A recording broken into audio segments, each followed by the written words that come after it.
1. Going over the study guide for a test for Chapter 2. Multiple choice portion, Part 1.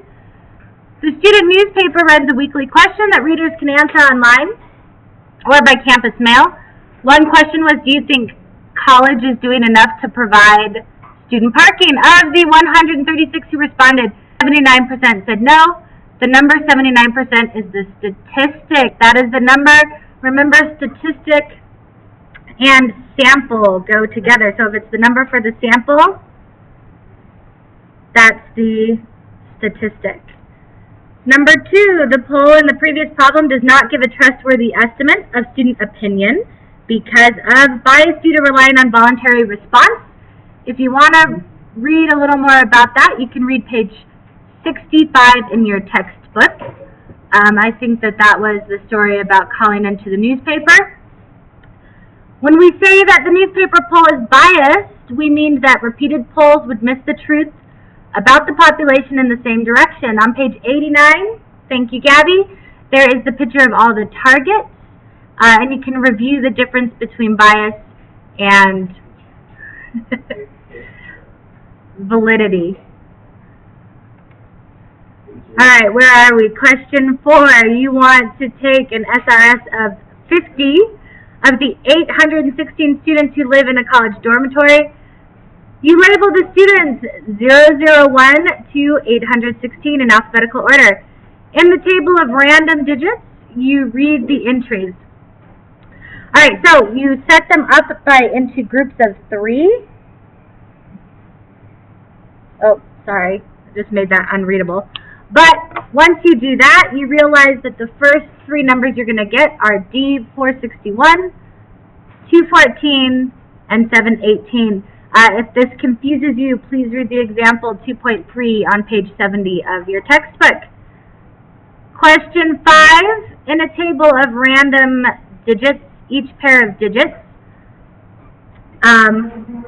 is B. Any pair of entries is likely to be the same of any other 100 possible pairs.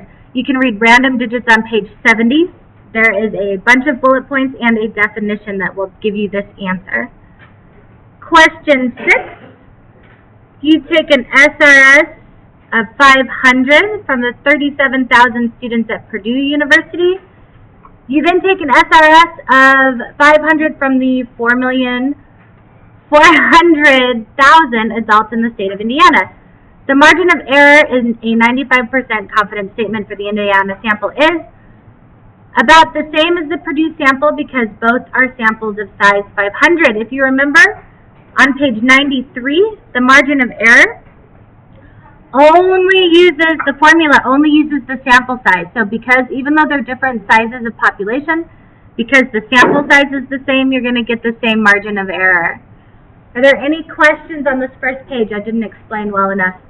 Because I noticed a lot of you on the 2.1 quiz were still not using the table of random samples correctly. So if you do have questions on that and it doesn't answer it in the book, please let me know. All right, second page. Question number 7. You want to ask a sample of undergrads at State Tech how they feel about a proposal to delay future spring breaks by a week. Opinions may differ depending on the class of the student, especially because seniors will have left before the policy is changed. So you take separate SRS, simple random samples of seniors and non-seniors, and combine them to form your sample. You would use a stratified random sample. Read through the example 2.18 on page 115, and that'll give you a better idea of what it is. But when you stratify a sample, you put it into different groups based on who you're looking at, so you don't get more of one group than another. The results of your spring break are as follows. 72% of the non-seniors favor delaying spring break by a week, but only 28% of the seniors do. Would you guys delay spring break? Why? I feel like if you delayed it would be warmer, it'd be nicer. And you'd have less time you had to come back. Well, these people decided 72% of the non-seniors favored delaying it, and only 28% of the seniors did. Okay, so which of the following would be the most reasonable? It's going to be 61% because 3/4, remember there's a lot more non-seniors than there are seniors, right? Non-seniors would be freshmen, sophomores, and juniors. That's 3 groups of students. Seniors is only 1 group of those 4 students. So when you're finding the percentage, you want to use E. 3/4 are 72% and only 1/4 is 28%. Alright, question 9. A Census Bureau report on the income of Americans says that with 95% confidence, the median income of all U.S. households in 1997 was $37,005 with a margin of error of plus or minus $342. This means that 95% of all household incomes were in the range of $37,005 plus or minus $342.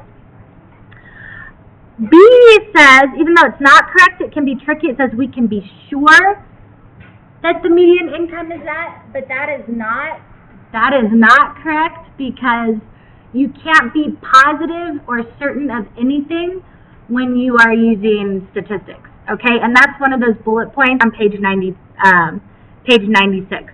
So read through those. C's not correct because it says in the sample interviewed and confidence statements are only for populations. And the last one is not correct because it's talking about using it repeatedly. That has nothing to do with it. The margin of error only uses that one sample size. Question 10, suppose that many of the households asked their income by the Census Bureau give an answer that is too low because they fear their answer will go to the Internal Revenue Service. Okay, this is a non-sampling error that causes bias. The reason I underline too low is because everybody would give a wrong answer in the same direction, which causes bias. So read when we talked about, and we talked about this in class, the effect of race. When that one survey asked people at the polls if they had voted for an African-American man or the white man, and they had all said the African-American man because they didn't want people to think that they were racist, but in reality they had really voted for the white man, and that's the effect of race on polls, so they always have to take that bias into account when they ask that question. Alright, so if everybody is going to give a wrong answer in the same direction, that's going to be biased. Question 11, the last multiple choice question on the test review.